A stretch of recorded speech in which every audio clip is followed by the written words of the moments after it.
We begin with a prayer. Om Vasudeva Sutam Devam Kamsa Chanuramardanam Devaki Paramanandam Krishnam Vande Jagat Gurum. So today is our alternate Saturday class, that is a fortnightly class on Bhagavad Gita. And we have completed 11 chapters, the first 11 chapters. And the 12th chapter, which we are going to discuss today, is a very important chapter because the most common way of worship in all the religions, whether they are Oriental religions or also the Semitic religions, is based on this philosophy of bhakti. Bhakti is devotion. So devotion to a God, to a ultimate reality, personal or impersonal, with form or without form. There are so many aspects of reality or the ultimate reality or God in different cultures, in different religions, and different sects within different religions that there are various approaches to that ultimate reality whom we can uh, whom we can say that that is the most essential or the most important thing in life. That's the goal of life. According to Sri Ramakrishna, the goal of life is God realization, and it can be proved. Philosophy, whether it's Western philosophy or Eastern philosophy, shows us that God realization has to be the ultimate goal of life. Any temporary goal is acceptable as long as we have the ultimate goal of life as realization of truth or the ultimate reality or God realization, to put it in simple words. So, this Bhakti Yoga, after 11 chapters of the Bhagavad Gita, in which various aspects of God or the ultimate reality are discussed, it starts with the first chapter, which is rather strange that it starts with a chapter, Vishada Yoga, which literally means the yoga of depression. Vishada means depression. Some sort of, let's say, not exact translation, but Vishada means depression. So, how can depression be a yoga? In fact, all the chapters that we had discussed before, all the 11 chapters are different names, and each one of them is a yoga. And yoga implies that somehow through these various pathways, we realize our identity with the ultimate truth or God. That's the idea. Now, that concept of God may change. That's why we see in the second chapter, third chapter, fourth chapter, there are various ways of approaching this reality, and each of these realities, each of these concepts, you may say, in the beginning it is a concept till you realize it, they are different. And that gives rise to different yogas. According to the Bhagavad Gita, after discussing 11 such yogas, which begins with Vishada Yoga, because unless there is some kind of dissatisfaction with the things of the world, the status quo as we can term it, we are not simply happy. Whatever we try to achieve in life, there seems to be something higher which we aspire to achieve. And in the process, we evolve. That is how evolution is explained. If we are satisfied in our present state of existence, in our present state of evolution, then there is no progress. The amoeba, according to the Darwin's evolution theory, every creature tries to evolve into a better species because it finds that it's unable to express its full potential in that present form. So, evolution presupposes that there is a deep dissatisfaction within us. That is the reason why every being tries to evolve into something higher. But in the Eastern religions, we believe that this evolution takes place not only in one life, but it is carried over to another life, which is known as transmigratory existence or rebirth. So that is a idea, or that is a concept which is very scientific and shared by many religions like Buddhism, Hinduism, of course, the Vedic religion, and even Jainism. Though Jainism are atheists, in the sense they are Nastikas, they are considered to be Nastikas, they don't accept the concept of God. They just believe in karma and rebirth. Karma is the law of cause and effect, which is scientific, something similar to what scientists believe in the field of material science. In the physical world, this law of cause and effect is an infallible law. Nobody can question it. If there is a effect, there has to be a cause which is responsible for the phenomena. So it's a very scientific way of explaining things. And when you extend it, when you try to explain why in a particular birth a person is born with certain abilities or disabilities, why is he not born with a clean slate? Every time, if there is no rebirth, then all should have a same start. But you see, some people are born talented, some people are born disabled. So some explanation has to be given as to why they they are born with different tendencies and different capacities, different potentials. So then we have to explain that phenomena by saying that he has inherited certain traits, certain characteristics from a previous birth. So this law of karma and rebirth, as I said, is a very common concept in the Eastern religions. It is there in some seed form in other religions as well. But maybe the other religions, Semitic religions, do not give it so much importance because, according to some scholars, this idea of rebirth makes one a little lukewarm in their approach. If you are told that you have only one life to evolve or one life to decide your fate, decide your future destiny, then you are pretty serious about your life. You want to attain everything that you can possibly attain in this life, the highest. Whatever be the ideal that you aspire for, you try to aspire, you don't leave it. Whereas if you believe in rebirth, then you become lukewarm in your lukewarm in your approach. That is one of the criticisms that people say that okay, we can leave the spiritual practices for the next life.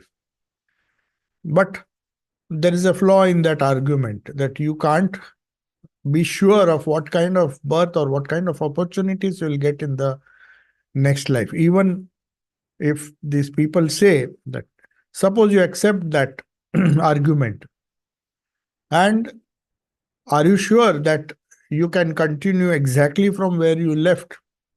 Will you have the same opportunity in the next life?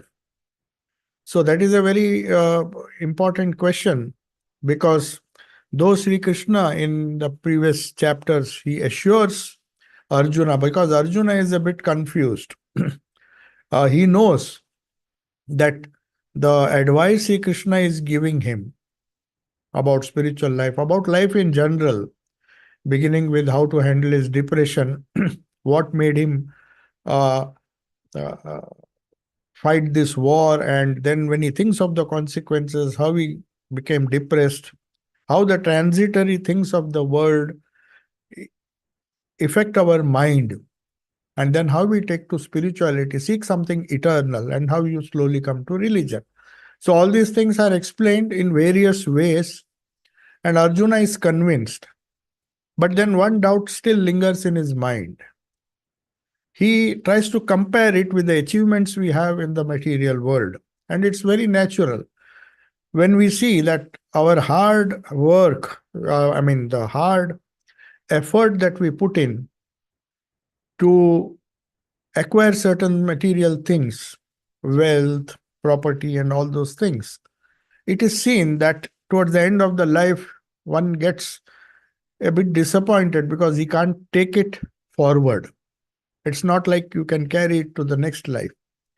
You face the grim reality that you have to leave everything behind. Maybe you can console yourself by saying that you are leaving it for your descendants and your near and dear ones, and try to get some kind of satisfaction that after all your effort has not been in vain. Your children are going to, or rather you are going to get some satisfaction by knowing that your children will inherit whatever you have earned, worked so hard to earn. But still, the lingering feeling is that these things will not, you cannot take it. You cannot enjoy the wealth. After death, everything ends. So that predicament Arjuna felt, and in a previous chapter we saw, he is asking Sri Krishna, is it not the same thing with our spiritual life? Just as we put in lot of effort to gather, to collect wealth, to collect, increase our property and other things, and we then suddenly find that we have to leave everything behind. Will not the same thing be true in the case of spiritual practices? As you say, we have to practice these spiritual disciplines, and say we don't achieve the goal. So what happens? Will all those efforts go in vain? Just as we have to leave behind this gross thing. So Sri Krishna tells him, he convinces him that things are, they do not follow the same rule in the world of spirit. The rules, as Jesus said, you can't have the world, the spirit and the mammon at God and mammon at the same time. What he meant was the laws of spirit are totally different. They are based on an eternal reality which is not destroyed with time. That's the definition of God. Whether you believe in God, a father in heaven, or God as the mother, or God as a formless Brahman, as Vedanta believes in. There are so many definitions of God, but each one agrees on one point, that it is an eternal reality. The names may be different, but the idea that there is something indestructible, something eternal, something all-powerful, something almighty, which will never be destroyed. Otherwise, you will not name it God. That reality cannot be termed as God if it is transformatory, or it is of a temporary nature like us. Everything in the world will change and is subject to change, except God. So whatever be the reality uh, which we accept as part of our quest to attain spiritual perfection, Sri Krishna says, whatever progress you have made in the world of spirit, in spiritual life, will be carried over to the next life, because those are subtle achievements, or you may say, you are gathering together some subtle vibrations, certain impressions, which has been given a wonderful name in our Vedanta, which is known as Sukshma Sharira, the subtle body. So the idea of a subtle body housed in a gross body, which is subject to change, which is subject to destruction, because it's made of gross material. The subtle body survives the gross body, even with the destruction of the gross body. That is what he explained in the second chapter.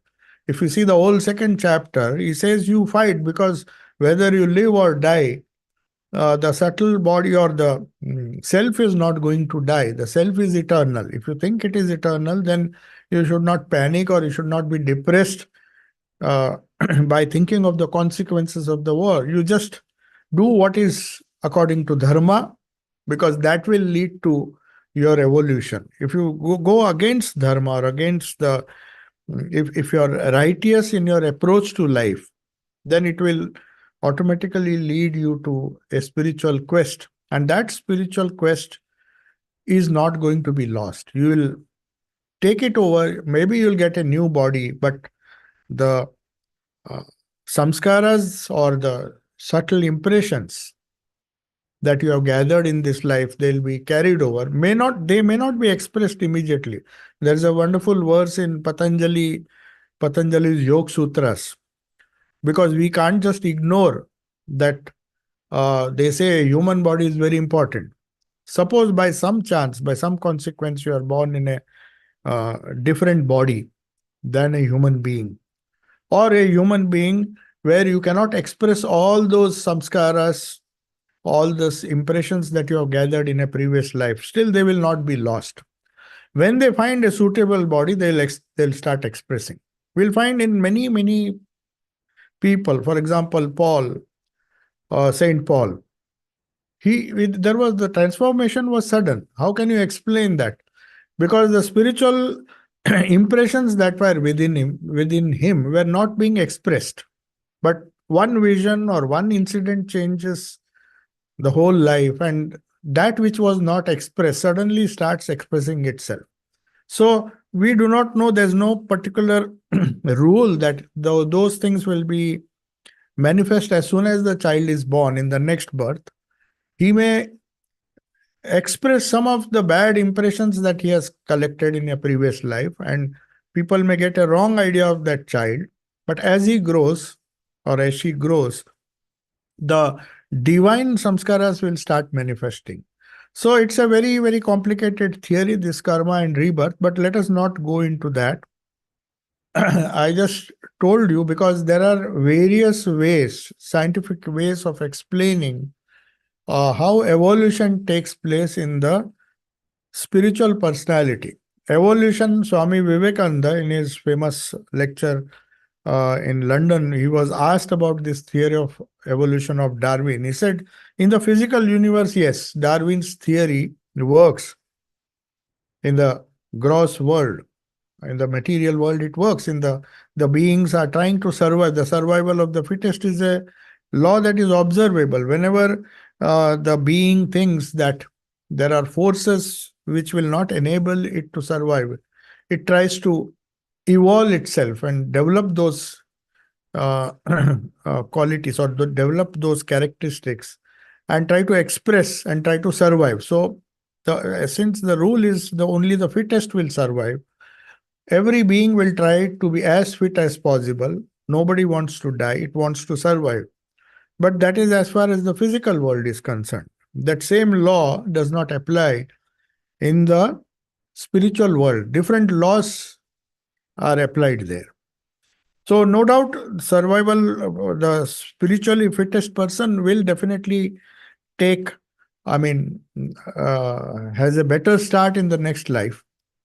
But many times, very often, you will find in many people who apparently have they say that every saint has a past and every sinner has a future. So according to Hindu philosophy, or according to this theory of karma and rebirth, especially the theory of Patanjali's yoga, where they say all the previous characteristics, the cumulative characteristics, subtle characteristics or samskaras of some previous birth are not expressed all at the same time. It waits for a suitable body to express, or a suitable situation, when it starts expressing it. So Sri Krishna is now taking Arjuna through a journey, a spiritual journey in the 11 chapters.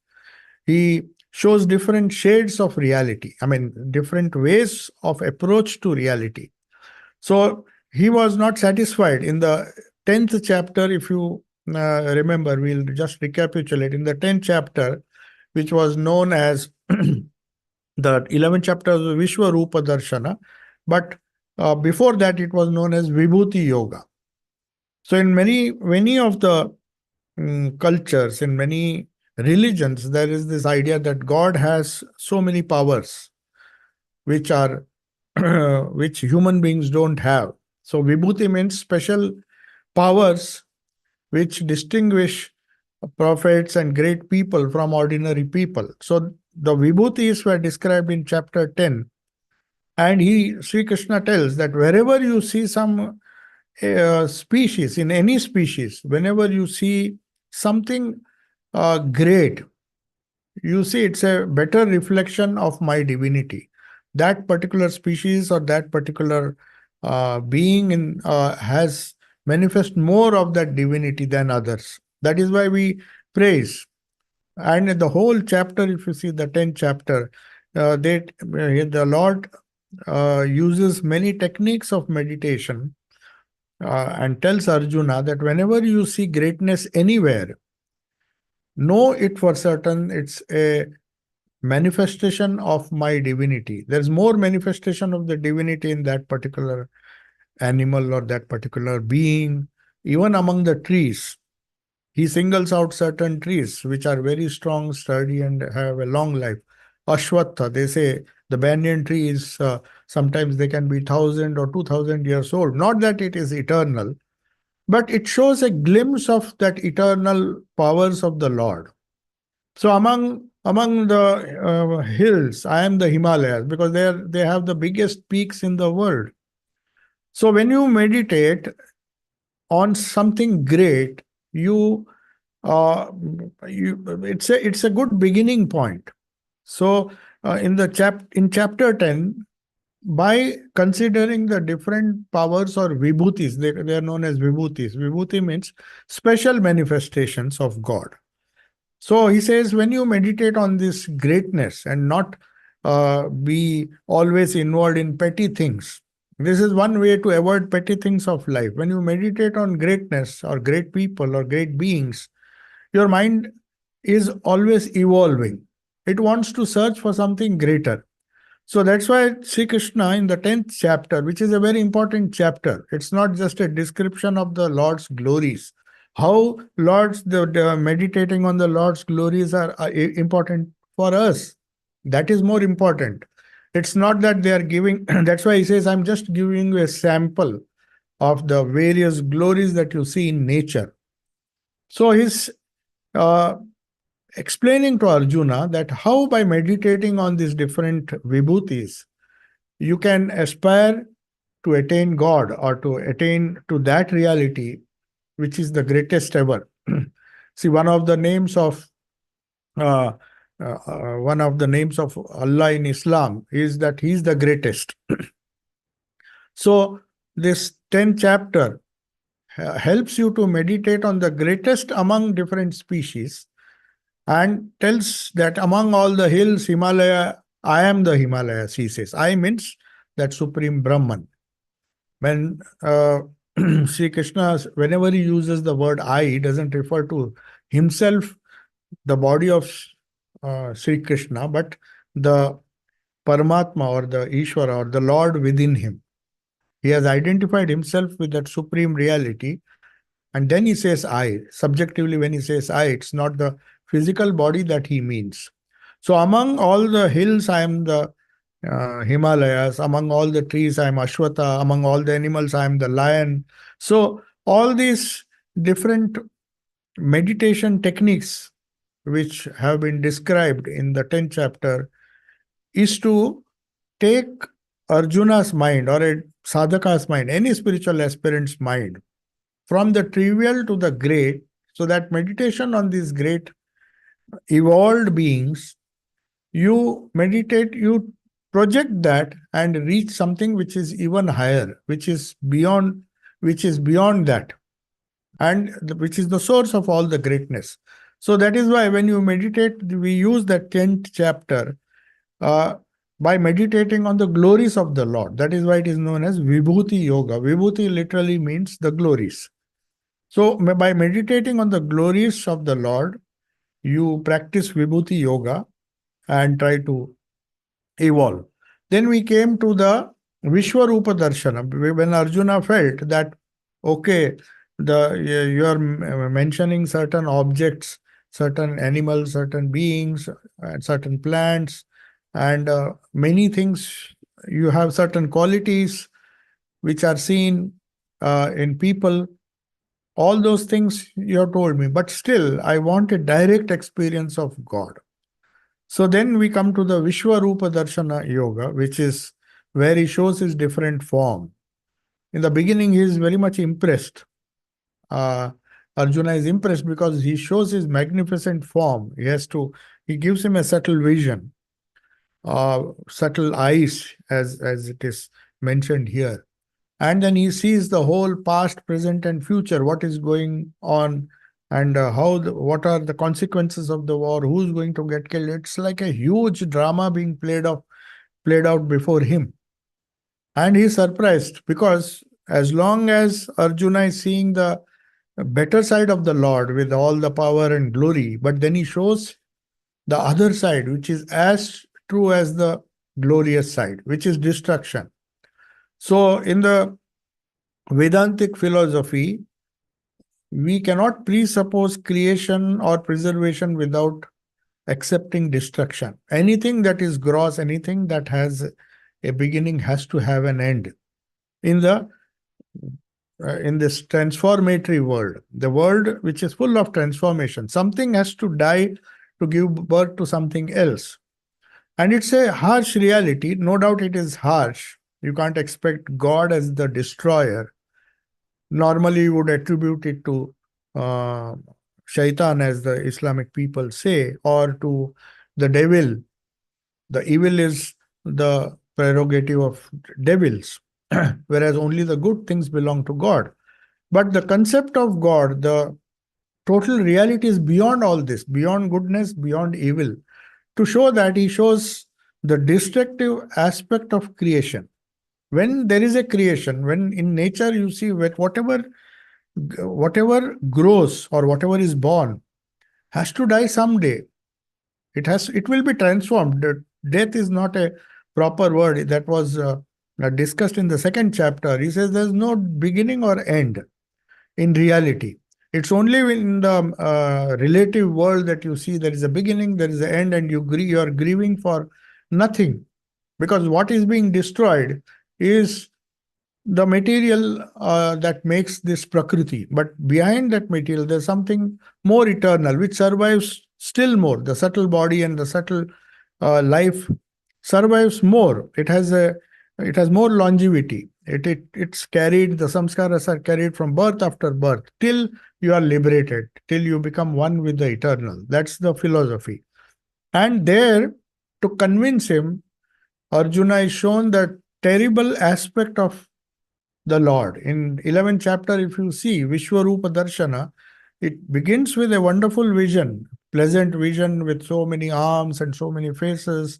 The Lord shows himself and how he's acting through different beings, different creatures as the universal body of the Lord. But at the same time, he shows the destructive aspects, how many things, all the forms and beings are just as it were, after finishing their time, they are all, he says, I am the Kala, the time. Time devours everything. So whatever is material is devoured. Even whatever is subtle, it lasts for a longer time, but still it is temporary.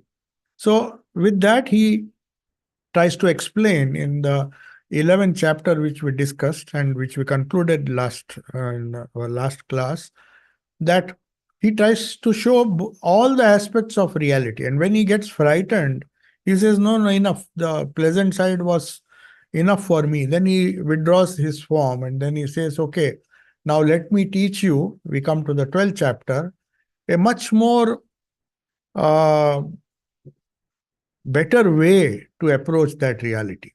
You wanted to know the truth, but truth was too harsh for you. In the 11th chapter, at the end of, he is totally shaken. Such a great, powerful military general like Arjuna is shaken because reality, when the Lord shows his real nature, the real nature which is not only creation but preservation and destruction, when he is shown the whole and reality in entirety, he's shaken. So he says, no, it's please go back to your original form. I want to see you as Krishna, my friend. Then he comes to this Bhakti Yoga. He says, okay, this reality or truth is too much for you. So let us come down come down and follow a much more simpler, a much more natural path. Because those paths, or the yoga of Vibhuti and the yoga of, not Vibhuti, yoga of Vishwarupa, Vishwarupa Darshana Yoga was too much for Arjuna.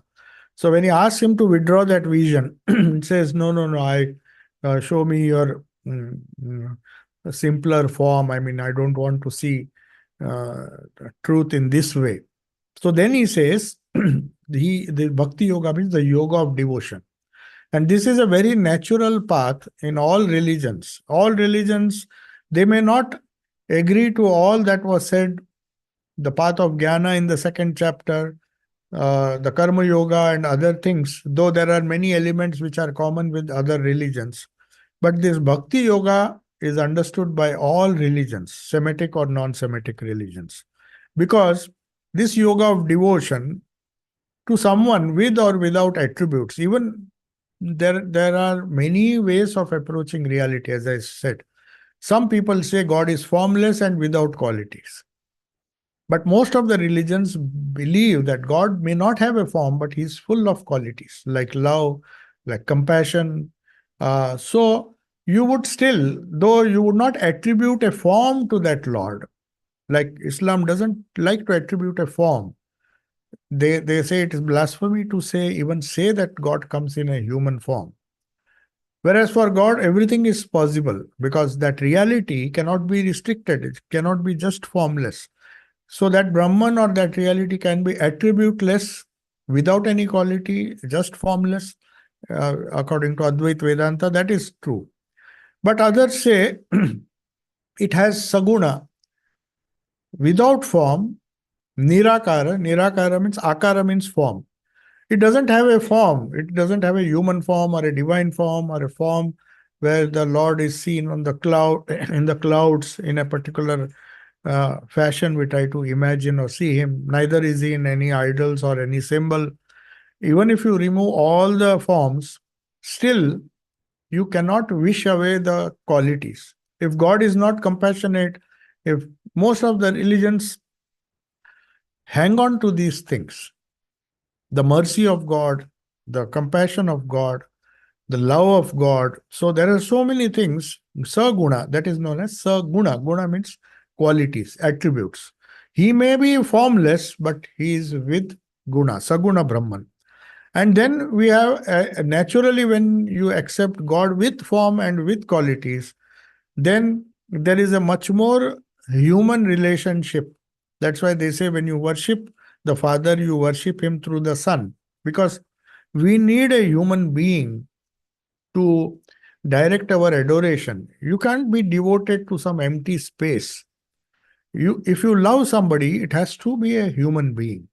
So that's why either you say he's an avatara or a human being who has assumed that form, who can lead me to that formless aspect of God. I do not know who the Father is, but if I know the Son, I know the Father. Similarly, in this, the worship of Saguna Brahman leads you to Brahman without attributes. Though you may say, though the Advait Vedantins, the monists say, that why do you have to worship a God with qualities? He is just the ultimate reality, pure consciousness, without any attributes. The moment you bring in attributes, you are limiting him. In a way, they are true. But then, is that path easy?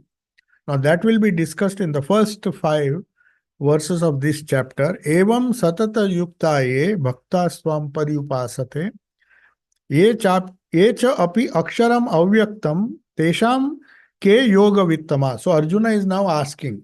We have seen all the aspects of reality in the first 11 chapters. So now he is asking Krishna, now tell me who are superior? Are those people who believe him to be formless, like the Advaitins? And Sri Krishna has explained that formless aspect of the God in the second chapter. He begins, in fact, the whole Gita after the first chapter, which deals with how to remove the depression that Arjuna was suffering from. And through Arjuna is addressing all the people who need some kind of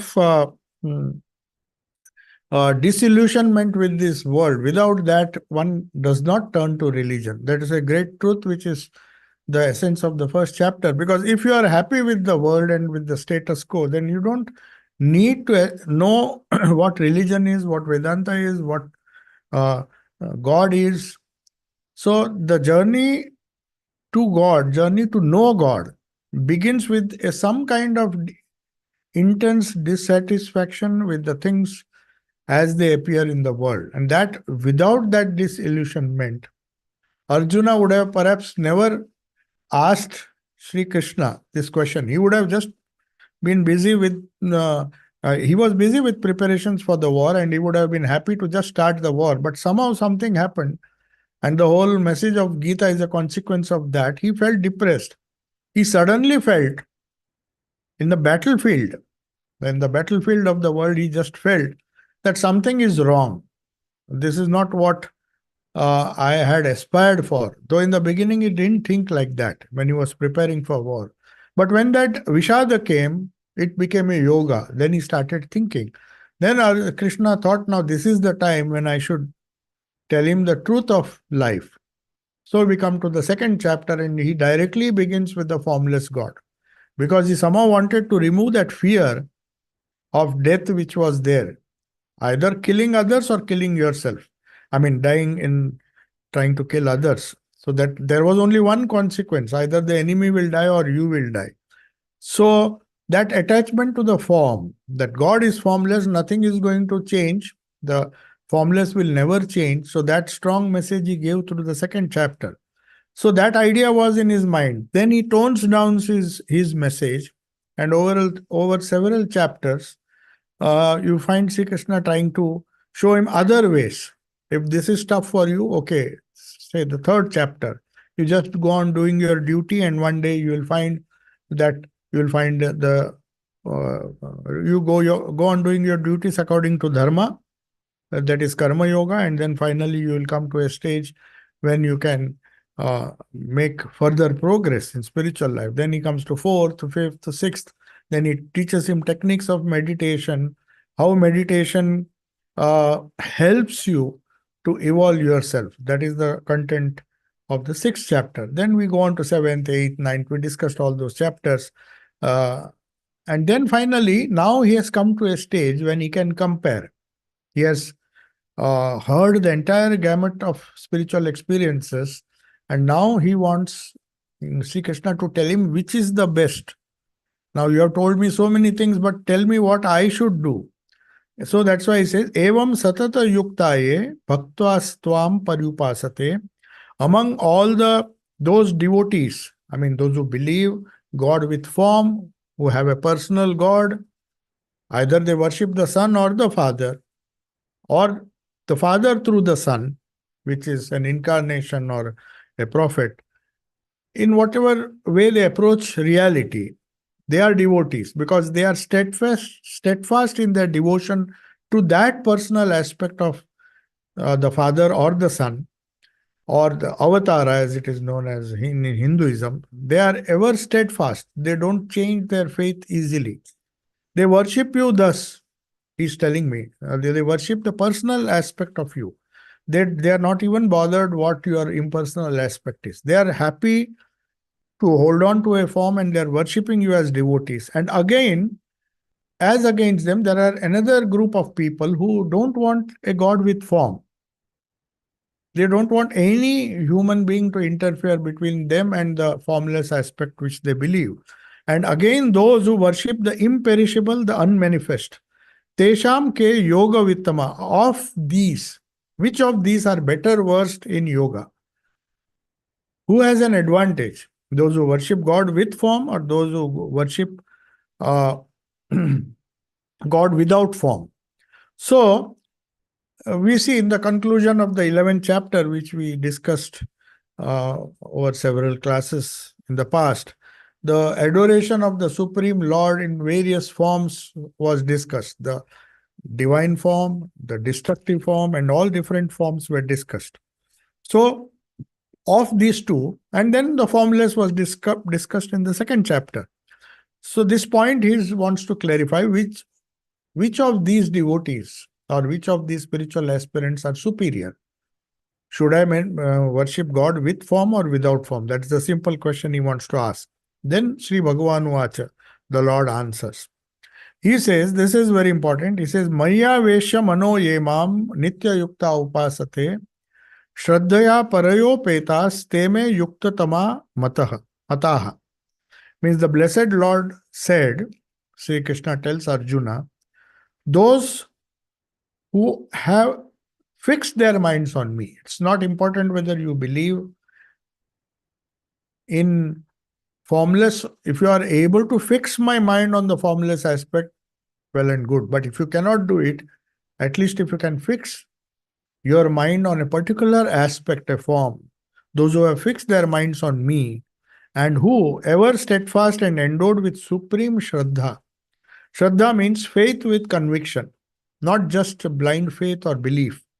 Belief is something you believe in the Lord, you believe in His redeeming powers, you believe in His compassion, and then uh, uh, don't that is not very true for you. When there is a trouble, you often doubt that. That is not Shraddha. Shraddha means you have faith, you have a belief in your personal God, and you have the patience to just wait and see that conviction, that faith becomes a conviction. For you, it is a conviction that the Lord will come to your help, no matter what the present situation is. So, if you are endowed with that supreme Shraddha, not just ordinary belief or faith, it's a faith with conviction, which is known as Shraddha.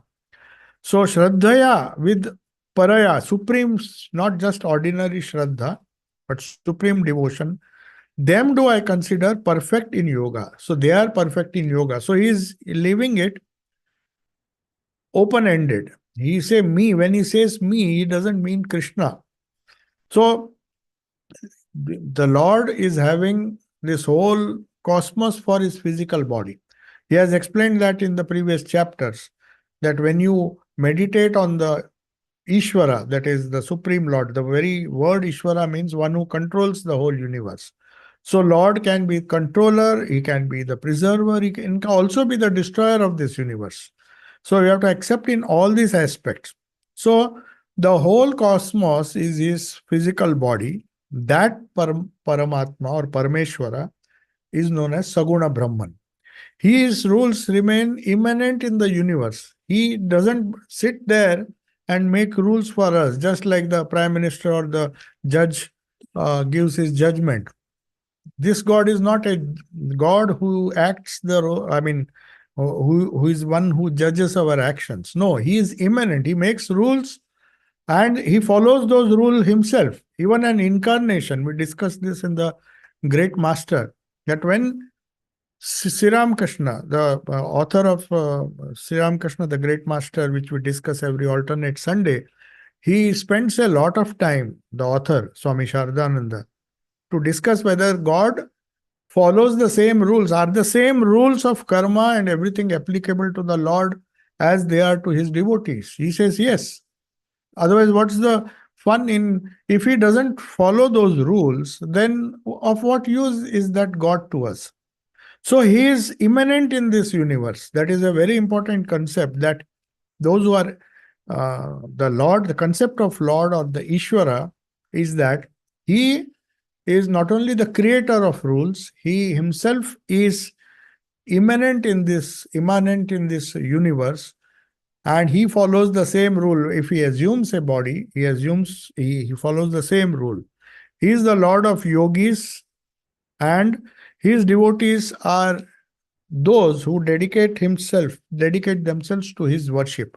Now they may worship an image, or they may worship a form, they may worship a photograph, or they may worship a cross, or they may worship a stone. Anything they worship, considering him to be that all-powerful, omniscient Parameshwara or Saguna Brahman. Saguna means Lord with qualities. Brahman is the ultimate reality.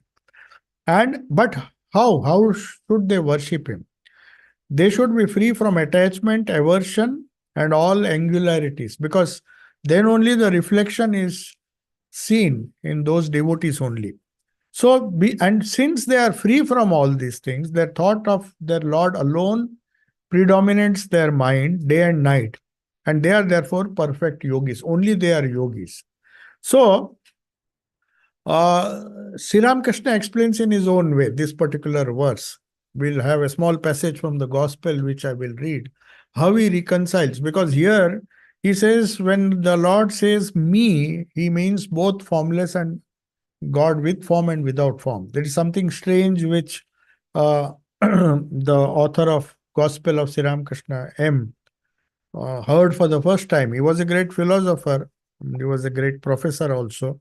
But when Sri Ramakrishna said God can be both with form and without form, he was actually quoting this particular verse in his own simple language. He says, he tells Master Mashay, it is quite right for you to meditate. He asked him, what do you believe in? He said, no, I am a Brahmo. He belonged to the Brahmo sect, which did not believe in God with form. So he said, I believe in God without form. I don't believe in God. That's why I don't go to the temples. I don't go to any place of worship. I just worship the formless God. Sri Ramakrishna doesn't criticize him. He says, oh, it's all quite all right to meditate on God, viewing him as formless, that reality as formless.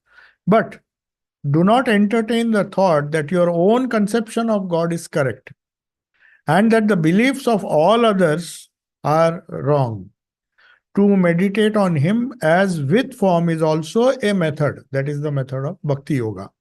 You preserve staunchly in your own path until you reach the realization of God. After that, you will come to know that all paths, all efforts lead to the same goal. So this is the actual meaning of the second verse of the Bhagavad Gita, which says that Maya Vesha Mano Yemam. The main thing is your mind should be focused on me. With form or without form, Sri Krishna doesn't mention. When he says me, you have to remember, he doesn't mean me as Krishna, the avatar. He also means me, the reality. So, Yemam Nitya Yukta. Nitya Yukta means without a wavering mind. The mind is steady and steadfast in yoga. That's why and with faith, with conviction, holding on to that reality, paryupasate, in my opinion, he is perfect in yoga. Only then he is perfect in yoga. Then we come to the next verse, which says, but then at the same time, anticipating a question in the mind of Arjuna, that are not the other people who just believe that God is formless. They are a bit fanatic in the sense they say, we don't believe in form. They are not as liberal as Sri Ramakrishna. So they may feel, what will happen to them? Will they not attain to? That's another question. Suppose I am a fanatic. I say God is this and this only. My idea of God is the only concept of God you should have. All others will go to hell. If that concept is there, what happens to him? See how liberal Krishna is. He says, there are some people, are they not yogis who take to the adoration of the attributeless, formless, absolute reality, the Nirguna Brahman? Are they inferior yogis? Because you said you should accept both. Suppose I say I don't accept the God with form and I accept only the formless God, then are they inferior to me or inferior to the liberal person? Then he says, those who worship the imperishable, that is, so the question is, those who have fixed their minds on me and those who are steadfast and endowed with supreme devotion, Shraddha, worship me, I consider them as perfect. That was the second verse. But the third verse says, those people, that is, those who worship the imperishable, the indefinable, the unmanifest, the omnipresent, the unthinkable, unchangeable, immovable, and the eternal. Then the next verse also says, are they inferior? So then the fourth verse says, these two verses have to be read together. Sanniyame indriya gramam sarvatra samabuddhaya te prapnuvanti mameva sarvabhuta hite rataha. Now, even such people, but there is a condition. He says, those who accept me in as formless, as unchangeable, unmanifest. That means in brief, Advaitins is not mentioning that word Advaita, but Advait Vedantins who do not believe in the existence, who say that belief in the existence of a personal God is not necessary. They are also not wrong, because Sri Krishna says those who worship the imperishable, the indefinable, unmanifest, unthinkable, unchangeable, immovable, they are also not wrong, because but there is another condition. They will also be perfect yogis if the condition is important. Fourth verse, it says, Sanniyamye indriya gramam sarvatra samabuddhaya te prapnuvanti mameva sarvabhuta hiterataha. But just believing in a formless God is not enough. If they have restrained all their senses, if they are really believing in the formless reality, they have to give up all forms, no matter how dear that form is. So that means you have to restrain your senses, focus inward, even minded everywhere. Means, you see, for an Advaitin, he has to deny the duality in the world at every moment of his life. So what does it result in? Even minded everywhere. He is even minded. If he feels the prick of a thorn, he should be able to say that, okay, it's as bad as a touch of a flower. It is as bad or as good as the touch of a flower. I don't have a choice.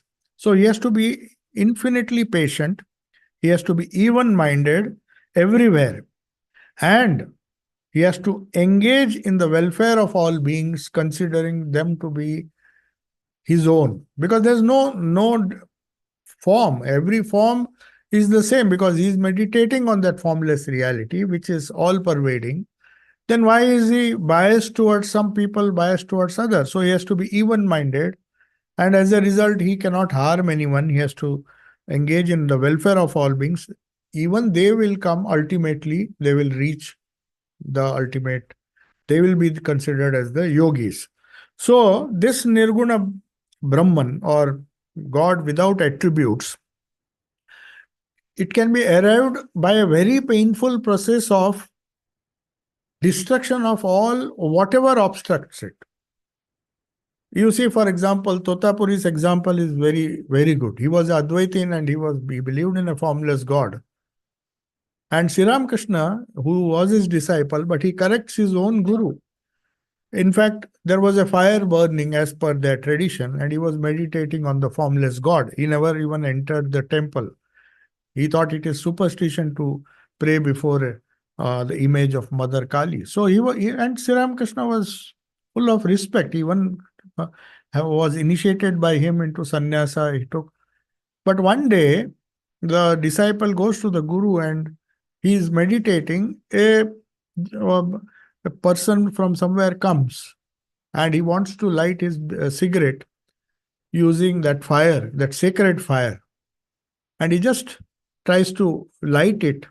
And this Totapuri sees him and just shouts at him and takes a stick and wants to beat him. Then Sri Ramakrishna stops him, said, no, no, no. You are meditating on the formless God. So you have to remove all obstructions. And immediately Totapuri understands. He just corrects himself. He said, okay, yes, you have done the right thing. So it is very difficult to be even-minded right from the beginning of the sadhana. That's why Sri Krishna says, this path, he is going to say it in the 5th verse, that this path is more difficult because it is less natural. Those who worship me with devotion, considering me to be a loving human being, full of compassionate, full of compassion, full of divine attributes, full of love, they find the path easier. But he is not saying this path is impossible. He never says. But he means that there is this unchangeable, worshipping the unchangeable. One has to be strong right from the beginning.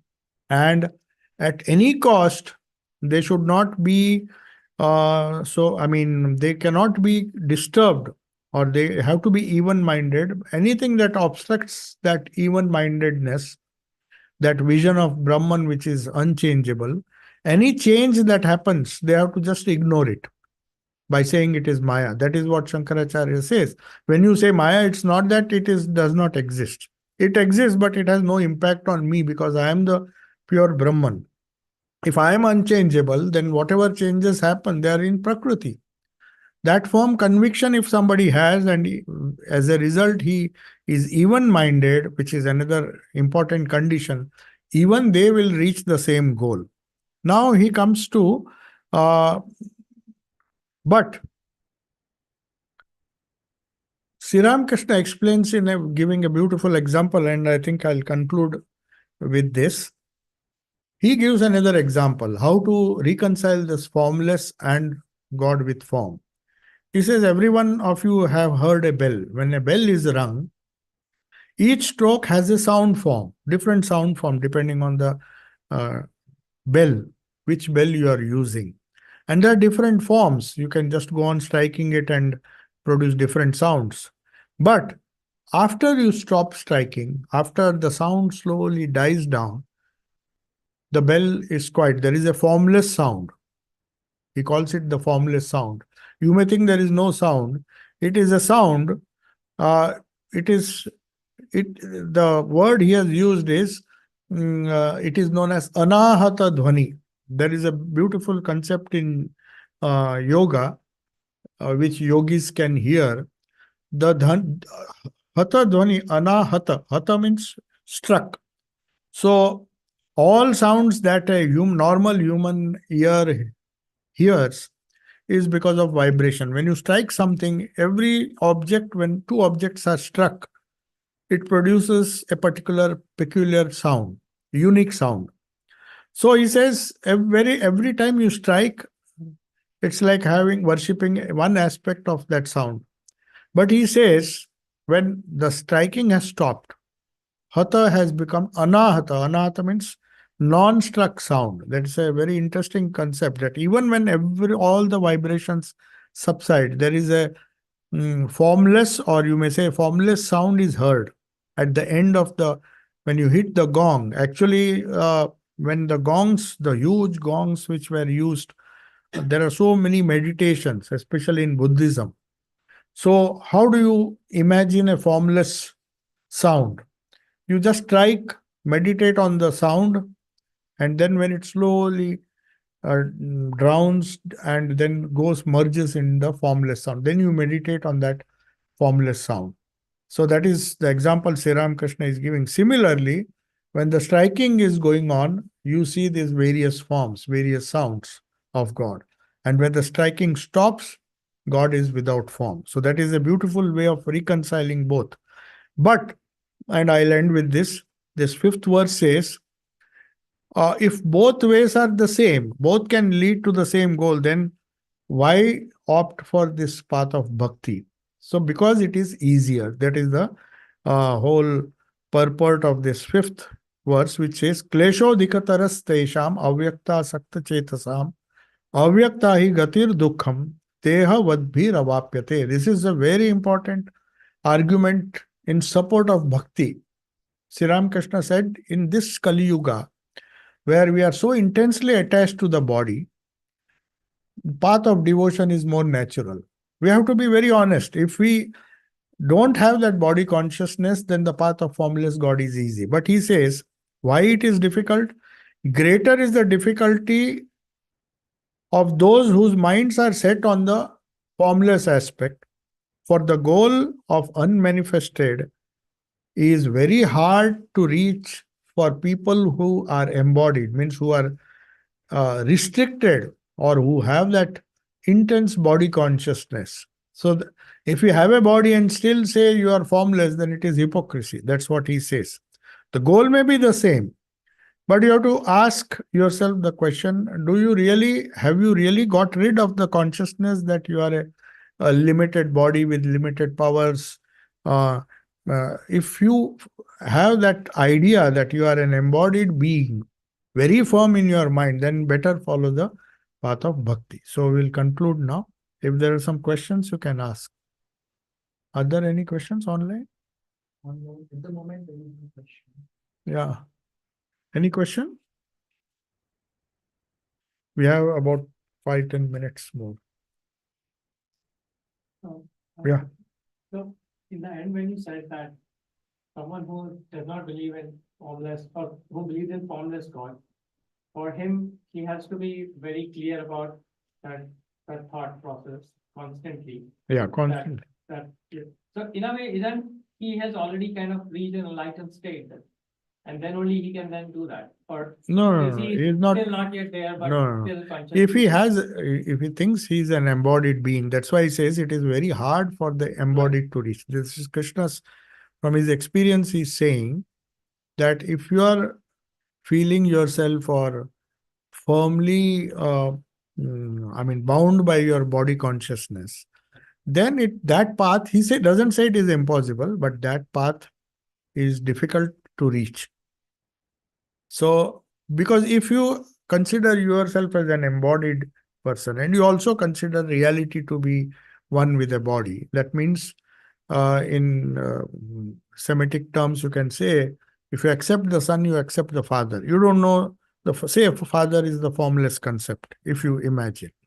So you hold on to Jesus because you want a human being to identify. He was a prophet, he was an incarnation, whatever name you may attribute to him, Krishna, Rama, all these gods and goddesses. They are human, they have a human side as well. So in that case, you don't have to feel yourself as, even if you feel that you are an embodied being, you are worshipping an embodied God. The only difference between you and that embodied God is that he's realized himself, or he's identified himself with the formless.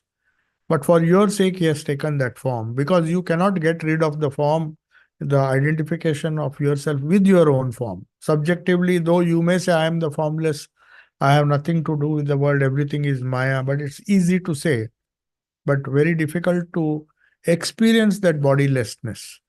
But for those who are, he doesn't say that it is difficult to reach. Because if that state is there, then they have not necessary that they have realized. Like Totapuri, 40 years he used to, you see, they go to fantastic extremes to get rid of the idea that they are the body. Right from childhood, he was in the monastery. It's a very interesting story.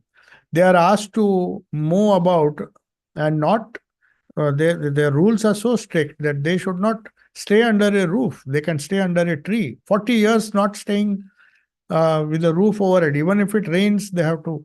That means their body is so strong that they have just lost their body consciousness. That is a practice which is actually done by the Advaitins, true Advaitins. And after 40 years, he succeeded because he really got rid of the feeling that he was the body. So it did not matter to him whether it is hot or cold or whether it was raining. The body was uh, conditioned in such a way. So that is why he's saying it's difficult, because everybody doesn't have the strength to uh, say that he is not embodied. That is the truth, no doubt. But then you have to go gradually. And in the process, if you accept God as form, you say, okay, you are also with body, the form, and I am also with a body, but I am weaker than you, and you help me. And you depend on the grace of the Lord to reach that same state. Ultimately, he will say that the goal is same, goal of one who worships, but the path is not the same. Path is much easier. So this is the first time in the whole Gita till now, he is showing a preference for a particular path. So he says, he doesn't say it's impossible. Any question?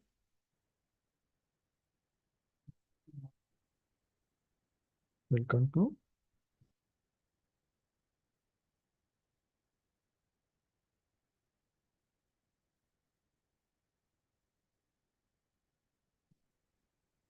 Hmm? Oh, tomorrow there is no Sunday class. Normally, Sunday we have either the gospel or the great master. But tomorrow we have a program in London, so there will be no class here. Yeah, next weekend we'll have Bharati Vidya Bhavan. No, we're not going. Yeah. Huh? Yeah, we have a class on Vedanta and the science of human possibilities in this. That is next Saturday. As you know, we have this alternate class. Gita on one every fortnight we repeat the same, continue the same class. So 12th chapter now, verse 6 to 12, how to worship God with form will be discussed. Since it is easier, he clears one doubt which was in the mind of Arjuna, that since that path is difficult for embodied beings, and since you are an embodied, you are considering yourself as an embodied being. That is why all the problems came to Arjuna. He was afraid of dying or afraid of killing, or suddenly he was panicking in the first chapter. So that is the result why Sri Krishna tells him, for you or for most of the people, this path of devotion is much more natural. So that is what is discussed, how to worship the Saguna Brahman, that is God with form and with attributes, is discussed from in this 12th chapter from verse 6 to 12. So the fifth verse said that it is difficult but not impossible to worship the formless God. Yeah. We say in Bhagavad Gita, doesn't Sri Krishna ever say that only his form should be worshipped, or we can worship? No. He never says that. In fact, he says these forms keep on changing. See, the problem is whenever he says me, the fanatic sects who believe that Krishna is the only God, the only form that ever exists, you can see very clearly in many verses that when he says me, he himself says, I, I assume different forms in every age. Yada yada idharmasya glanir bhavati bharata abhyuthana adharmasya. Whenever adharma rises, I take up a suitable form for that age. So if he himself is saying that he can come in many forms, he can be formless, and he himself says both the formless and the God with form are true. Both the attributeless and the God with attributes is true. Formless, attributeless is true, equally true. So Sri Krishna never ever, but he says, if you believe in this form and if you have faith in this form, if you worship me, in the sense worship this form, you'll reach the goal. That doesn't mean he prevents you from worshipping other forms. Of course, he says, in some places, he says, if you worship smaller forms, smaller in the sense, limited forms. Say, for example, in many religions, there are other forms whom we worship for to satisfy our selfish desires. See, for example, in Hinduism, for example, they feel that if you worship a particular deity, you get either wealth, or if you worship another deity, you get rid of diseases. Those small gods are there. He is not referring to them. And in fact, he criticizes them. If you don't worship, whichever form you worship, he should be imagined as eternal, as formless, but having taken a form for your sake. But if you imagine that he will solve some problem, some worldly problem of yours, then you are limiting him. And he is saying that you should not worship. If you worship those deities, you'll get the fruits of that worship, but you will not reach me. That's the only time he says that you should worship me. But when he says me, he means the formless aspect which has taken the form. In this case, as Krishna, but he can come as Rama, he can come as Buddha, can come as Christ, or any other form. Whenever there is a decadence in dharma, that is, when evil forces rise, he promises that I come. I means that formless Brahman comes and assumes a form to solve that problem. So that shows that this formless aspect of God, the Nirguna Brahman and the Saguna have a very peculiar relationship, that they can come as forms, different forms, but at the same time, in essence, they are one. So the form that came as Rama, the form that came as Krishna, the form that came as Buddha, these different forms are different windows. That's the best example we can give. That if we want to go out in the open, the house may have several windows and several doors. small, big. So it's for you to choose which door you can use for exiting going out into the broad, uh, formless world outside. So these avatars or these forms are just to help you to exit or to enter into the formless, the world of formless. That formless can take any form. It can be a small door, it can be a big door, depending on what you worship. Yeah. Anything else? Swamiji, does a bhakta become jnani at some point? Is the question. Yes. That is what he's saying in this verse. In the first verse, he said, if you worship me either way, depending on your temperament, you have to choose a mode of worship. Ultimately, all will reach the jnana is, maybe you may say your Ishta has given you, the Lord whom you worship gives you complete knowledge. That is one way of saying it. Or the other way is that by His grace you get that knowledge. So ultimately, knowledge and bhakti, they combine at a certain stage. Yeah. Om Shanti Shanti Shanti. Hari Om Tat Sat. Shri Ramakrishna Arpanam.